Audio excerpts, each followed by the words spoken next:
But I think sometimes when it comes to sexuality in particular, it seems to be the most difficult things for people of faith to love their children publicly through, right? Because then it's like, well, I don't want people to think that I condone this. Well, I don't care what you think.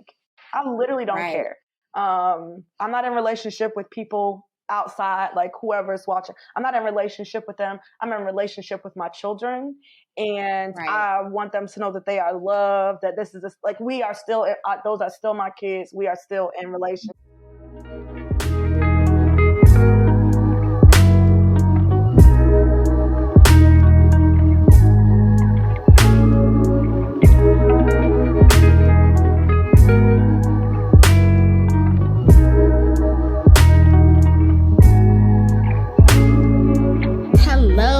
Welcome back to another episode of the Oasis Space. Listen, y'all, I am so excited for this episode today because it is featuring my favorite faith coach and everyone's favorite Bible teacher, Courage Molina.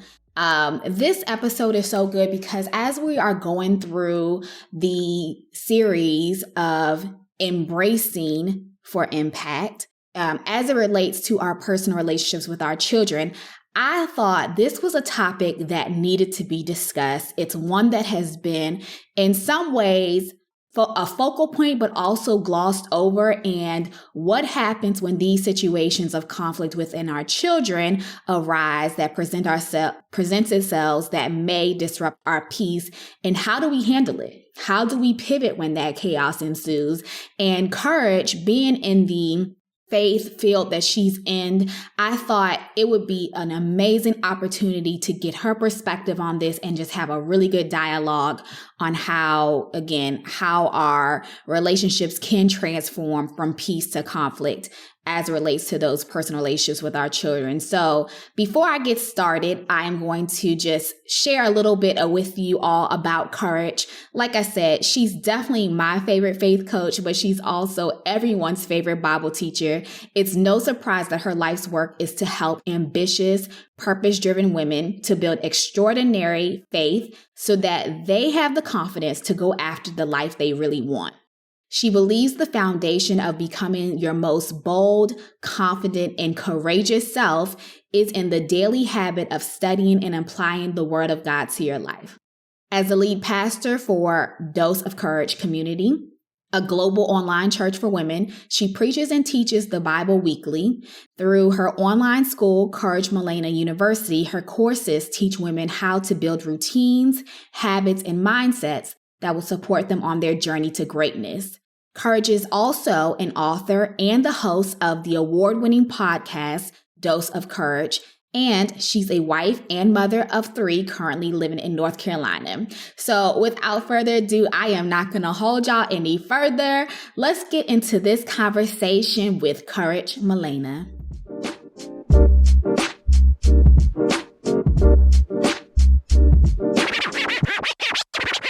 Okay, all right. Peace Pursuits, we are back in the Oasis Space for another episode with my favorite faith coach, Miss Courage Molina. I am so excited for you to be here, Courage, because listen, obviously we met each other in the Purpose to Platform group, and you literally broke down things for us in a way that was so simplistic. And my community knows I grew up in a church. I have parents that are pastors. And so it's not that I'm a stranger to the word, but I think in the way that you have made it such a simplistic approach to break down various scriptures in a practical manner for us, and really just kept us encouraged throughout that entire business entrepreneurial journey was so phenomenal. And I so appreciate you. I think for me personally, again, why I wanted you on this show, Courage, is you as part of our process, right? We share parts of our story, and a piece of what you shared is your story and your faith background and what you do. And I thought it would be really great to have you come on because as we're talking in this series, we are discussing how we embody peace, and we transform conflict to peace in our personal relationships. And we know that some of our personal relationships very much include our children. That's a big factor of our lives. And particularly as ambitious women like yourself, right? And so I definitely wanted to have you on the show. So welcome, Courage. Thank you for being here. Thank you so much for having me. I am so excited to be here. I love an opportunity to share, but I especially love it because I feel like, it's Patrice. I love her. So it's extra special. Yes. So let's get right into it. Like I, mentioned earlier, I know you are a faith coach. Now, is this something you've always been doing? Have you always been somewhat of a quote religious or spiritual person? Like, just talk to us about that. I grew up going to church. I used to say I grew up in church, but the more I get to know people, I realize, no, I didn't actually grow up in church. I grew up going to church. So we had to go, and there were programs and things like that. But I have my faith. I feel like I didn't really get to know Christ for real, until probably 2013. And it came on the other side of like my marriage falling apart, being so depressed that, I wanted to commit suicide. I lost a very close relative to me that it shook everything I thought I believed. And I was just like over it. In 2013, I went to Elevation Church. Shout out Pastor Stephen Furtick. Yes. And he just preached in a way where I was like, wow. I just like, dang, I've been going to church my whole life, but this is so good. And I went every Sunday after that for years. And slowly under that leadership, I just got to a place where I was like, okay, I don't just want to go through the motions. I want to see if this Jesus thing, like this Bible thing, is this really going to work for me? And so I started studying the Bible. Like I was trying to get a PhD in Jesus, right? That's how I got it. Listen, I was like, if the Lord don't do it, I'm gonna be out, right? Like I need for this to be real. I was really in a desperate place. I desperately needed hope. And I couldn't see any way out. And Pastor Stephen preached one time about, tithe in 10%. And he was, talking about giving of your resources and your time and your talent. And I just had a thought. It was probably the Lord, right? But I had a thought, what would it look like if I gave God 10% of my day? And that's 2 hours and 24 minutes. Which I refer to fondly as my 224. And I thought, nobody about to do that. I'm not about to do that.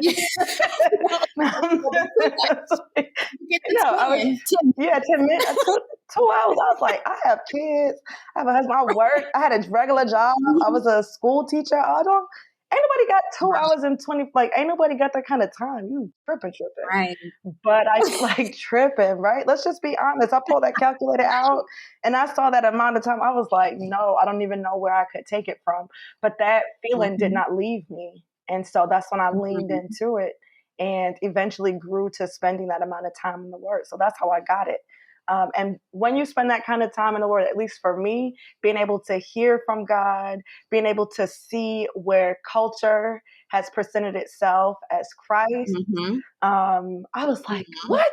I felt like a free woman. I was like, yes, who the Son sets free. Like, your girl is free out of these streets. I'm like, this Bible has made me free. And I just wanted to talk to just people. I didn't want to have an audience or a platform. I just wanted to talk to other people about what I read and what I studied. And so I started going live every day. Because I just felt like I was going to combust.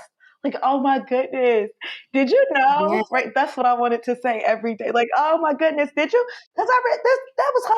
Did you know this? Or am I just getting hip, right? I never heard this before, And so that's where I started to learn and want to share. But I never wanted it to be my platform. Absolutely not. No. I'm great at a lot of things. I'm great with curriculum. I'm the queen of content. I've created curriculum for school boards, for nonprofit organizations. And so I thought like, oh, that's what I can do in the entrepreneurial space. I'm great with networking. So that's what I wanted to teach. That's what I wanted my platform to be. And my faith was was a part of my life. I did not want it to be my platform. Absolutely not. No. Wow. And I feel like that's how it always happens, right? The thing that you're kind of pushing me is like, no, I just want to share the information. It's not a big deal, but you just keep getting pulled and pulled in that direction, and you just got to do it. And so, and to that point, right, you had this moment, this pivotal moment in 2013, where unfortunately things had to fall together in order for them to, or fall apart in order for them to fall together. And so with that, you started going live every day, and you have now a ministry, right, where you have this online ministry. And so how soon did you start that after you had your come to Jesus moment? What was that? What did that look like? It was years. I just didn't want it to be a thing. I hosted Bible study in my home. I hosted e-groups. I've always loved, being a part of that and teaching and sharing. I just wasn't going to make it my platform. There are lots of people who love God, who love the word, who don't preach or teach on a official level. They open up their home to people. And I thought, okay, well, this is what I'm going to do. I can't live my life. I don't want to not teach it. I can't live like that now. I have to have this outlet, but it can just be on the side. And that was for years. Honestly, Patrice, if I'm honest, one, I've been ordained for a few years, and it is not something that I share publicly. This is probably the second time that I've said it publicly since 2018 when I became ordained. Okay. And it was I just didn't want it to be my thing. But what I realize now is it's not that I didn't want it to be my thing. It was that I still, even though the Bible made me free, I still had some of the old ideas of church culture that made me unqualified to do the work, right? I don't fit the mold. My tone, the way I speak when I'm most comfortable, that is, even those things are different. My attitude, have you met me? My attitude, nobody's gonna come to this thing. So I've always taught Bible study. What pushed me over the edge, there were lots of things. So Patrice Washington, who we know, and I mostly love her, most of the time. Yes. Sometimes I'll be like, I don't know about her, but most of the time I love her. Okay. She was going live. It was during one of the challenges. And this was probably my second time being a coach for P2P. We have been working together since 2019. So this was last year. And she was just talking about the program and introducing people to what they would have. And she was like, oh, you're going to have a brand coach. You're going to have a tech coach. And then she said, you're going to have a faith coach. I was so upset with that. Oh, no. I was like, how you wanted to identify yourself. First of all, I know she talked about me, but didn't nobody tell her to call me that. Authorize that title. I was like, what? And so I really felt away. And if y'all know Patrice, she don't care. She was like, what else would I call you? What else? I was like, first of all, I'm a lot of things, Patrice. She was like, yeah, okay, I get that, but isn't that what you do? I'm like, it is what I do, but I was crazy. And that was in 2020. And I was really grappling in 2020 with, at the end of the year, every year, I reflect, did I stay on task as far as my goals? Am I doing the things to make me become the person that I want to become, right? Are there things that need to change? And so I really struggled in November, December of last year. And I have a really good friend who I told about Patrice. I was like, let me tell you what your friend Patrice did. She gonna get on this live. She gonna call me a faith coach. I'm like, she didn't say my name, but I know she's talking about me. And she was like, okay, Courage, so what do you want to be known as? And I was like, it's just like, let's just talk. You always talk about impact. What do you want to be known as? I was like, I want to be the most effective and engaging Bible teacher this world has ever seen. And she was like, but you don't teach Bible though. So that's dumb. Next. I was like, need those friends to make a play. I was like, yeah, I really do miss Bible study. She was like, no, you don't. Because I had stopped for a while. She was like, you don't miss it. I'm like, I do miss it. What do you mean? I'm like, I definitely miss leading Bible study. She was like, how do you lead something that you could start anytime? She was like, that's a lie. Again, she was like, next, Right. And I was like, well, when you say it like that, And so I started Bible Right. study up again in December of 2020. And it grew from 7 people to over 100 people on the live call. Over 200 women officially signed up, and over 700 in the community. So as of like, what month is this? September? As of August, I am a pastor. Like, we filed paperwork. We are a church. I only serve women, but like, it's a what's up? Yeah. Girl in here now. Yeah. It's official. Okay. Yeah. So that's so okay, and that's so amazing, Courage. And I know, like I say, there's so much resistance a lot of times with what you think the traditional mindset of what comes along with being a pastor, what comes along with, having your church, leading a ministry and things like that. And it makes me think of your family, right? You've mentioned having children. You're a wife. And a lot of times, not one person is called. A lot of times it includes family in some way. Your children are affected. Your husband is affected, even though it's your ministry, right? I think it's similarly with any type of business that you run. The people in your life closest to you are going to be impacted in some way. And so how was your family impacted by your decision to say, listen, I'm getting all of this, like 2013, this happened. I'm into the word now. I want to learn this for myself. And then you transition to realize I'm actually supposed to be doing this. What did that look like for your family, if at all? Did you have certain expectations of them to support you or be a part of the ministry? What was kind of your thoughts? Honestly, I felt like my family is what counted me out. It was one of the reasons I felt like I wasn't led to lead in any capacity like that, where I thought like it could always just be a side thing. If I'm honest, Elevation Church is the first church that I went to where I didn't feel ostracized because my husband didn't come to church. Nobody, I mean, they knew I was married, but it wasn't like this conversation. It wasn't this pressure, like, where is your husband and what are you doing to get him here? And, there were so many, because it's such a huge church, there were so many ministries that I was able to get involved with other married women, even though my husband wasn't in the church, which in a lot of churches, that's not a thing, right? If you're a part of a wives ministry, then your husband is a part of something, and it's a couples thing. And so I thought, well, I definitely can't be in the church because the way this dude cuss, they're not going to let me lead nobody's church. Ain't nobody coming, you know what I'm saying? Like, they're not, even like application is like, oh, your husband. I'm like, no, I definitely ain't gonna get hired with this one.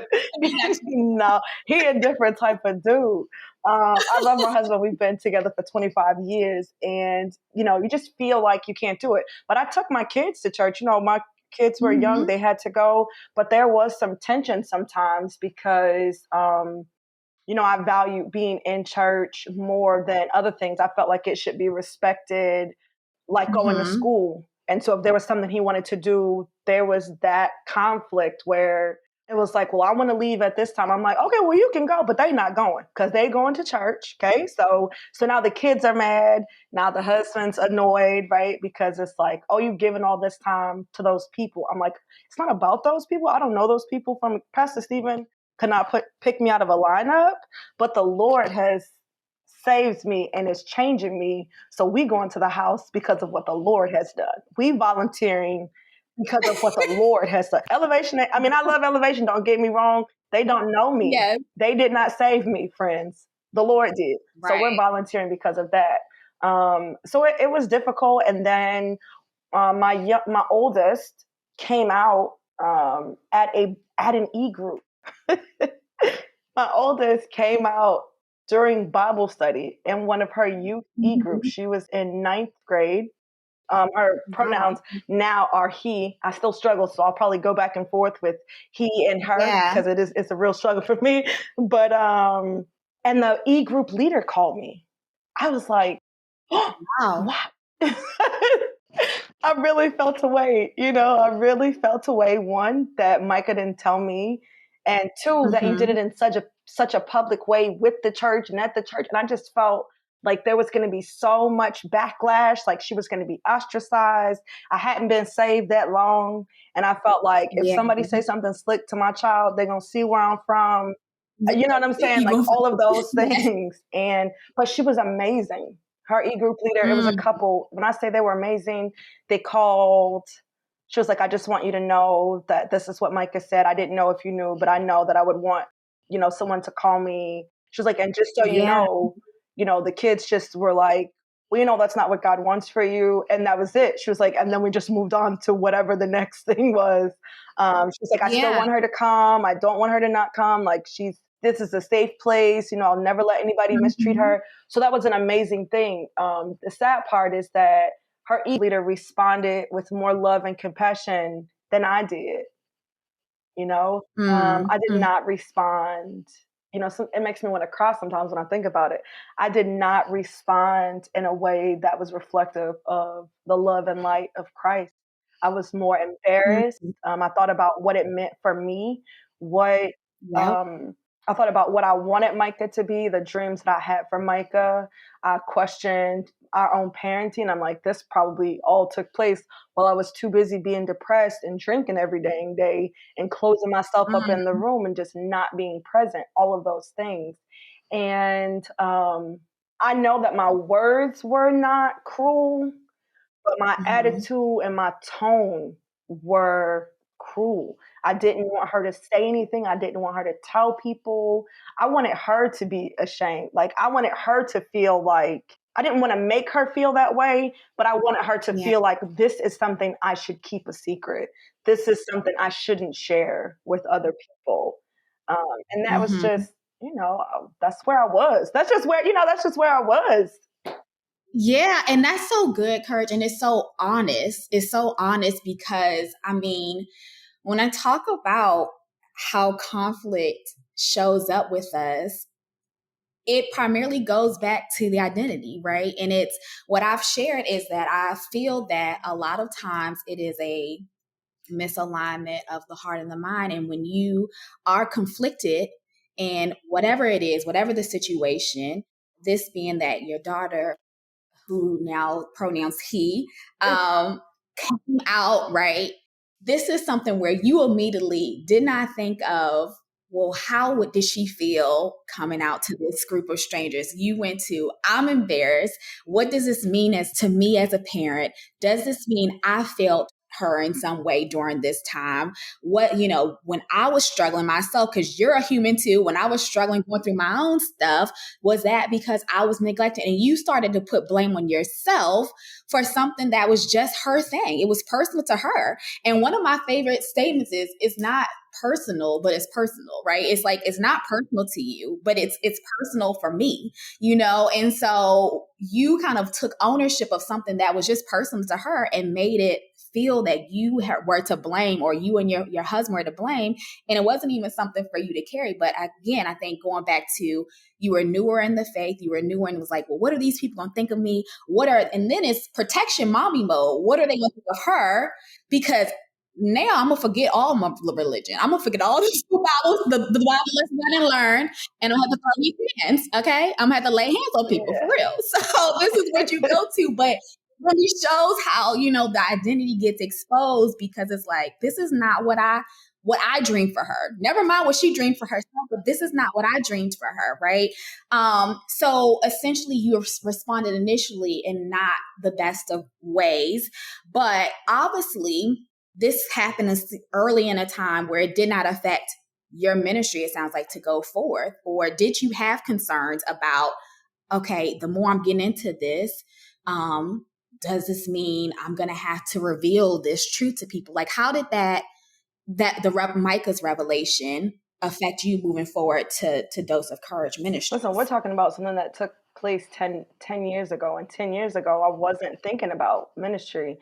It did impact what I studied, though, because I was already on this, I'm getting in this word for myself. And there were so many things just that I learned that was the complete opposite of culture. It was things that were taught that were the complete opposite of culture. And so when this came about, and I had a great friend who I also met at church, and she volunteered, and she had a husband who wasn't coming to church, and her oldest is gay. And so it was just like, and she just showed up and just loved her kid. I'm like, how does she do this? Like, I don't even know.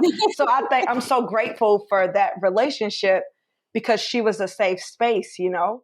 But as a result, I really started studying. That's what I wanted to study in the Bible. Okay, I know what people say, but what does like God say about homosexuality? What does the word say about this thing?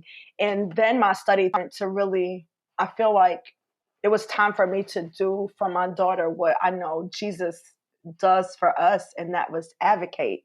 He didn't say, well, I'm just going to let it go because this is the status quo and the law says that you deserve death. He's an advocate for us, right? He's so much so that he sacrificed his life. And I'm like, okay, let me see what the word says so that I can petition God, so that I can advocate for my own kid, you know? And first of all, for the record, according to the word of God, because I don't want nobody to send me no emails. You know, according to the word of God, which is what I live my life by, homosexuality, LGBTQIA, that is a sinful lifestyle. That did not change. My time in the word did not reveal anything new about that to me. But what it did reveal, which caused conflict, since we're talking about conflict, is that second marriages, third marriages, fourth, fifth marriages that are not for adultery, those people are adulterers if they get married a second time. So if you got divorced for anything other than him cheating or her cheating on you, and you got remarried, then according to the word, that's adultery. And one of the things that you hear in church culture all the time is that the problem with homosexuality is that it's a lifestyle. Well, getting married a second time is a lifestyle. How can you pray away a second marriage if you're still in it and the first one ended for whatever reason? And so where I got to is that, you know, it's crazy how there's such hypocrisy around it, because pastors, deacons, all the folks, prophetess, the evangelists, all of them will stand in agreement that God is going to bring you a new husband. He's going to bring you somebody. We're going to pray for you. And they're going to perform the marriage ceremony at the church, even if this is marriage number 2, because he left you high and dry, because he took the money, because he abused you even. And this is not about me saying stay in an abusive relationship. That's not what I'm saying.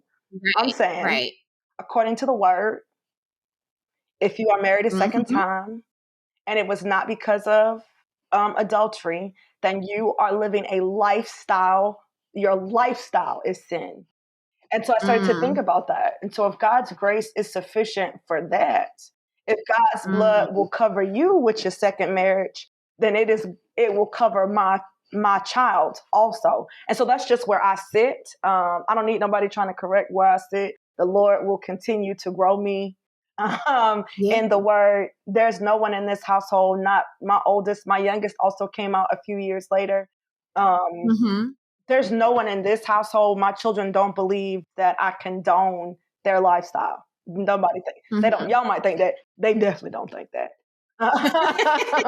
They don't have that. They know what it is. But I think sometimes when it comes to sexuality in particular, it seems to be the most difficult things for people of faith to love their children publicly through, right? Because then it's like, well, I don't want people to think that I condone this. Well, I don't care what you think. I literally don't care. I'm not in relationship with people outside, like whoever's watching. I'm not in relationship with them. I'm in relationship with my children. And I want them to know that they are loved, that this is like, we are still, those are still my kids. We are still in relation. But it took a time, you know, this that I have did not happen overnight. And sometimes I'm like, you know what? It's too much now. This right here, what y'all doing is, you know, hey, but I need a time out. So One whistle, blow the whistle, get me a little you know? And they correct me. They're like, you can't say, you can't. I'm like, first of all, that's so, they're like, well, that's offensive. I'm like, is it? Okay. You know what I'm saying? Like, but that is still part of the learning really process. Is. It really is. You know, and it's good that you are even, I mean, you're in the space, you want to learn, they want to educate. And the bottom line is that even though you say, like, listen, I don't condone, and I think people of faith, that is one of when it comes to sexuality, that is one of the hardest things to continue loving or supporting someone publicly through. But what I'm hearing from you is that, listen, even though, Patrice, this is still sometimes challenging, you have at least created the space for your children to feel they can share and educate you on what this community looks like. And that's something that's important. I think when you get to the point where people don't even feel they can help educate you to understand their lifestyle, understand what the community looks like, understand what the conflicts that they may be having in their own mind, that the challenges they are experiencing, that's when it's a little more, I think, detrimental to the relationship, right? As long as we can continue having these personal relationships with our children, with our spouses, with our siblings, parents, whatever the relationship looks like, where there is open dialogue, where people are receptive to be educated, that's where you can continue to seek the peace for yourself. That's where the transformation, I think, comes in. And then it's not, you know, when I talk to people about conflict, it doesn't mean that you have to be agreeable to whatever the person is saying, right? It's just acknowledging. That's where a lot of the peace comes in, is just simply acknowledging what it is that this person is sharing. Doesn't mean I have to necessarily agree with your viewpoint. I can acknowledge it and respect it. And that's where the growth happens. That's where the transformation happens. And so I love that y'all have created this space where y'all can both educate each other and share, like, listen, this is a little bit too much for me. Like, let me dip my big toe in this part, you know, kids, like, let me take my time with this, you know? And so there's receptiveness on both parts. And I think that's important. And I love that. So I think just in how we move forward, you know, you've shared so much, Courage, and I think this is such a good conversation because it's one that's been happening for years. To your right, it's one of those things where, to me, my personal belief is, you know, the same way you're saying, like, listen, if grace is sufficient, and if God is love, then the ultimate thing we have to do is just show people love. That's the biggest way that we can be an extension of Christ. And so I love that you also did not just take what information was given to you and you just regurgitated it yourself. You went and studied what you felt to be true for yourself. And that's important. So as you move forward in your ministry, because again, like you say, 10 years ago, you wasn't thinking anything about Dose of Courage Trees. Now you here. All right. And you're doing amazing things. So now, what does that look like for you now? Is this something now that you still feel like you want your children to be a part of, or you expect your children or your husband, people to be a part of, or it's like, well, no, this is my thing for God and I'm doing it, and what they can do to support me and know that I'm doing, like, you guys have an understanding now? Because I know before you were saying it was just a little bit of a rift because you were so gung-ho. I'm going to church. I don't care what you got going on. This is what we doing. But now you're 10 years in. You've been doing this for a while. What does that look like for you now? Well, my kids are adults. Micah is 25. I have a 21-year-old and a 19-year-old. Micah doesn't live with us, even though he be over here like he live here. I'm like, why are you here? What? Give me my key back. Stop coming over uninvited and unannounced, okay? You like, I just need to wash my clothes. I'm like, child, you're so aggravated. And so, you know, Micah doesn't live here, right? And then my two other ones, they live here. That's some conflict right there. Listen, let's talk about conflict and peace. But I don't think that every call is for an entire family. The call is on me, even before I was doing, because of the relationships. I think that's the part that people, you know, your call may have an impact on your house. It most certainly does if you're going to go outside of what you and your spouse originally thought your life plan was going to be. If you've pivoted or you've taken a left turn, and they're like, wait a second, I didn't know this was going to be a thing. I think that there has to be a certain level of respect for the fact that the call is on you, and the responsibility for that thing, whether it's ministry or marketplace, is on you. I don't require those things of my spouse. It's funny that you asked me that question, and I get asked that question a lot, but nobody ever asked me that question when I was a classroom teacher. No one ever asked me, how do you expect for your husband and your children to support you as a classroom teacher? How do you expect? And being a classroom teacher takes time outside of the classroom. It's not just a job where you clock in and clock out. I was, an advisor for different clubs. I was at homecoming and prom. You have to stay after school. I needed to bring my work home. I had to work during the summer. If there was something that we were called in to do, I had to do those things. Nobody ever asked those questions to people who clock in and out. And that's a sacrifice for your family too, if you're a workaholic. So it hasn't really changed. I think that the reason it can cause more conflict in relationship is because we put these expectations on the people in our house, because the weight of the call seems like a lot because of our own fear and our own insecurities. It's like, oh, well, I can't do this without you. Well, if God called me to do it and it has to be done with you, then you are going to come along because the Lord is going to tap you in. Right. But if the Lord hasn't tapped you in, it's possible that I can do this thing with you still having your own life. And so we just regular over here. We just regular over here. We just live in a regular life. Family dinner on Sunday when I feel like cooking. I have set hours. I think that's another thing too. When people are in ministry or when people have their own business, they feel like they have to be on 24 hours a day. No, I'm off. Yeah. And when I'm off, I'm off. Because I'm not Jesus, and you can get in touch with him 24 hours a day, 7 days a week.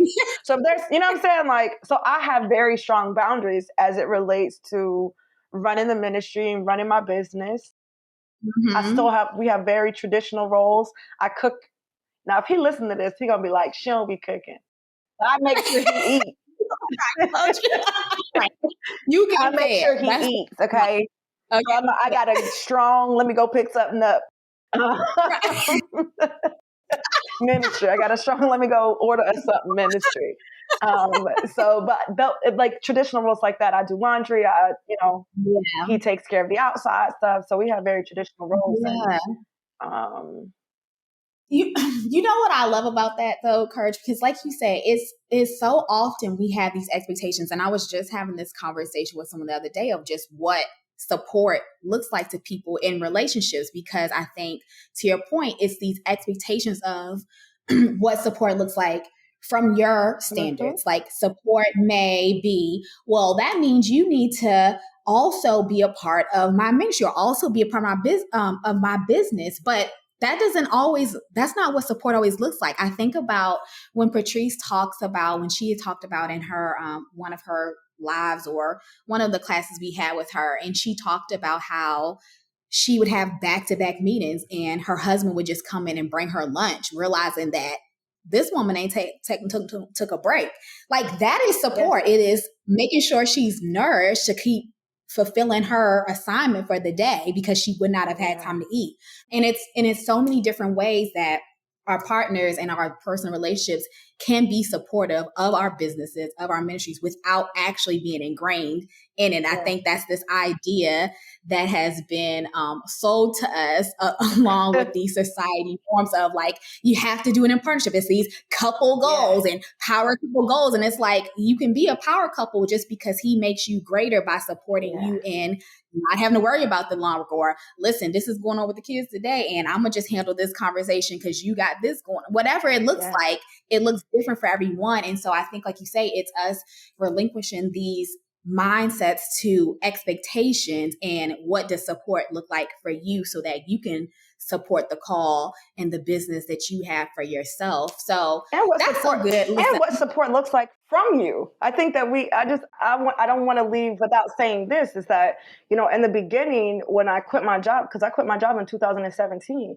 in the beginning, we had done this interview in 2017. I would have told you he was not supportive. In 2017, I was like, he does not support me, which I used to tell him all the time. I'm like, I just want you to know that when Oprah interviews me and she asks me, were you supportive? I'm going to look at the camera and be like, where's the camera, Oprah? He was not. He was the opposite of support. You know what I'm saying? Like, I used to say that to him when we would get into argument. I've grown since then, and I can see now, looking back, that I didn't give him any grace. And two, I did not appreciate the way that he supported me, because truth be told, I didn't work and I wasn't making any money. When I quit my job, my income stopped. And it took a minute for me to, and when I say a minute, I mean, it took a long time for me to get to a place where I was contributing at the same level. You know what? Yeah. He continued to work, though. He didn't say, I don't support you quitting, so I'm going to quit too. Right. I'm not going to carry you on my back, so I'm done. No, support looked like him going to work. It did not look like him encouraging me. It did not look like him getting excited when my books were delivered. He was like, yeah, I saw him. No, it didn't look like any of it didn't look like that. But it looked like him going to work every day and providing for this family, even though he felt like he was getting the short end of the stick, even though he felt like I completely, like, you have lost your mind. We are drowning. I was like, I'm not going to work. I ain't going to work. I was like a crazy person. You know what I'm saying? So I think that we got to give them some grace too. And think about, like, okay, yes, I need support in this season, but how am I supporting my spouse and my family? Recognizing that this new thing that I'm doing is affecting them in a way where they didn't necessarily get a call from the Lord. Right. Yeah. So, yeah. That's so good. Oh man, Courage. Like, we could talk about so much. This would go in so many different ways, but I know you got things to do. Okay. You have people to serve, and I am so grateful for you. This has been such a good conversation. So what I like to do at the end is ask these rapid value questions. And I always say it's this cherry on the top, because I already know my listeners looking like, oh, I need them. Okay. Like, they writing the notes. Okay. But it's like the extra whipped cream cherries on top with these rapid value questions. So it is 4 questions. Okay. Starting with this one. What is the one thing that you like to do to sustain or reset your peace? One thing I love to do to sustain or reset my music. I have Bose Wave headphones, like old school, over the ear, none of the small stuff. I have a playlist, just kind of depending on how I'm feeling, and the music is all the way up. And I am singing, or I am crying, or I am dancing, but it's music hands down. Yes, I love me some good music. I'll get lost in a playlist 2 to 3 hours if you let me. So this next question should be pretty easy for you then, maybe, or maybe not, because you like music so much. So name one book or song that's helped you to define peace. Wow. One book or song. The book that's easy, The Pursuit of God by A.W. Tozer. It's one that I recommend. I give that book probably more than I give my own as a gift. This book, The Pursuit of God, it's just a reminder that really and truly we get into living life, but nothing matters but you and God. Like, that's it. Not your marriage, not them kids, not your, like, literally nothing matters but you and God, like, you pursuing God, that one, without question, The Pursuit of God. Definitely adding that to the list. I love that. Okay. How do you define peace for yourself now? How do I define peace for myself? Living in a way that honors my true self. I think sometimes we don't live that way. We don't have boundaries, because it's really my true self. Like, you can just check in and see with your heart and with your spirit, do I feel at peace in this situation? Just without whether or not you should feel at peace. Honestly, my true self, do I feel at peace? And if the answer to that is no, then I do what is necessary so that I can live in honor of my true self.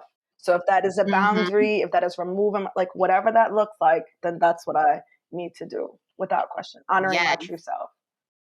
Love it. Last question. It's a fill in the blank. And it's going to be 3 blanks. First one is easy. It's your name. So it's my name is blank. And without peace, I'd probably be blank. But with peace, I am blank. My name is Courage Molina. Without peace, I would probably be arrested. But with peace, I am walking in my purpose. Yes. I love it. You absolutely are. Thank you so much, Courage. This has been so amazing and I appreciate you. I know you have a link and some products that you can share with all of us with the Dose of Courage community. Is there anything else you want to share so that people know where to find you? I'm definitely going to drop it in the show notes, but is there anything additionally you want to add? No, I want y'all to connect with me everywhere. Courage Molina everywhere. The website is couragemolina.org. Come and visit us. Bible study on Saturday morning. It's so lit, y'all. Like, it's lit city over there. Bonnets are welcome. Bras are optional. Ladies only. I love it. Yes. Okay. Thank you so much, Courage. Love you. Thank you.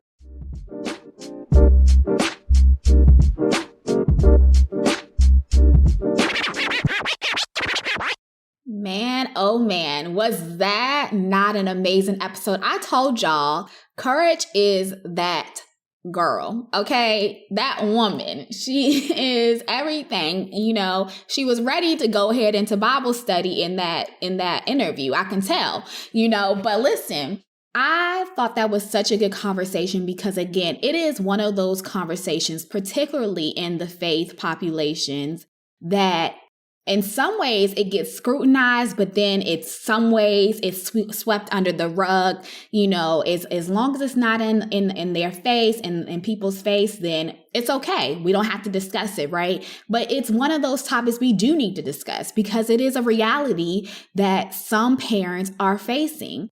And again, particularly with this community, you may have children, you may have family members, you may, if not already, have a child that may come out as a part of the LGBTQ community. And these are the things we have to talk about. I mean, when Courage went into how it affected her and her feelings, and even as we, you know, discussed how the expectations of family members to also be a part of her calling and how she had to kind of relinquish some of those expectations. I thought it was just so good because even in my research, I learned that 18 to 24-year-olds that identify as a part of the LGBTQ community, they are the lowest in the age group that identify themselves as being religious.